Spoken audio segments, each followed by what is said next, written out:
आज हम जानेंगे कि 14 रज्जू लोक किसे कहते हैं और 14 रज्जू लोक कितना बड़ा होता है। तो जिसमें समस्त जीव राशि का समावेश होता है, उस समग्र ब्रह्मांड का नाम 14 रज्जू प्रमाण है।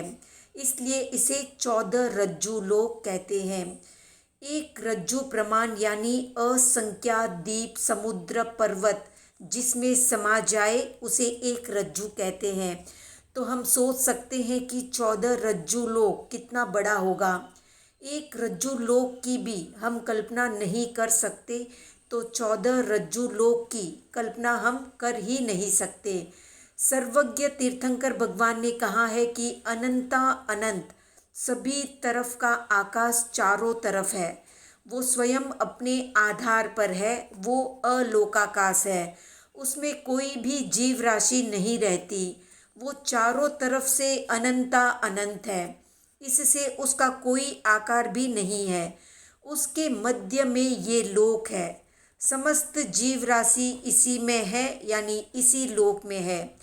कोई पुरुष कमर पर हाथ रखकर पांव चौड़े करके खड़ा रहे, ऐसा आकार लोक का है।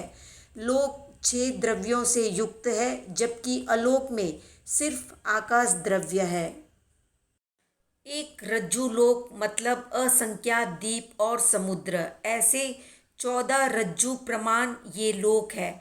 उसमें एक रज्जु प्रमाण मध्य लोक, उसमें 45 योजन प्रमाण 2.5 द्वीप, उसमें सबसे छोटा जम्बू द्वीप, उसमें एक भरत क्षेत्र और इस भरत क्षेत्र में हम रहते हैं।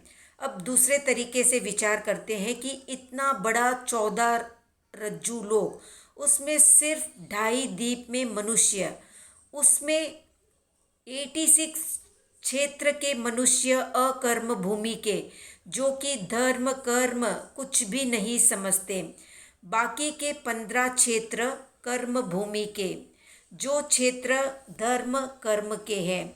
इन 15 क्षेत्र को छोड़कर पूरे 14 रज्जु लोक में कोई भी क्षेत्र ऐसा नहीं है जहाँ पर कोई धर्म कर्म कर सकते हो। अकर्म भूमि में जितने भी जन्म हमने लिए हैं, चाहे वे मनुष्य भव के ही क्यों न हो, पूरा जन्म सुख भोगने में हमने बिता दिया, क्योंकि वहाँ पर धर्म कर्म कुछ भी नहीं है। इसे छोड़कर कितने भी देव के भव हमें मिले हो, उसे भोग भोगने में हमने पूरे किए। तिर्यंच और नारकी के भव भूख और दुख भोगने में पूरे किए। इनमें से कोई भव ऐसा नहीं जहाँ हमारी आत्मा ने जन्म ना लिया हो। 14 रज्जु लोक का एक भी सुख ऐसा नहीं जो हमारी आत्मा ने नहीं भोगा हो। तो 14 रज्जु लोक का एक भी दुख ऐसा नहीं जो हमारी आत्मा ने न भोगा हो। हमें इन सब का ज्ञान नहीं है, इसलिए ये सब भव हम जान और देख नहीं सकते।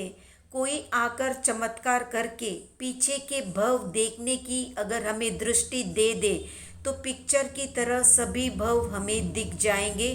तब ही पता चलेगा कि ये मनुष्य भव और साथ में केवली प्ररूपित जो धर्म मिला है वो कितना कीमती है।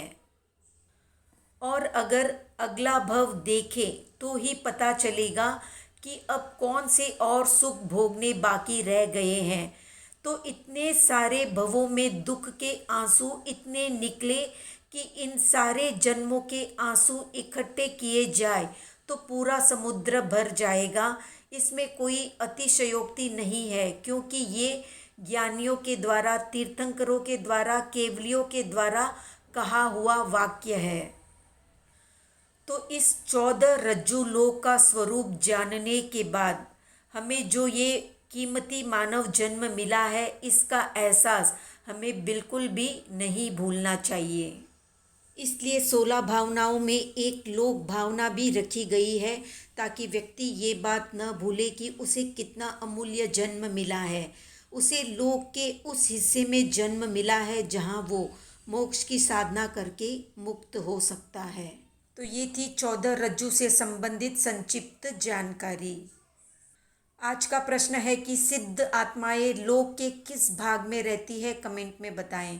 वीडियो पसंद आया तो लाइक शेयर सब्सक्राइब करें।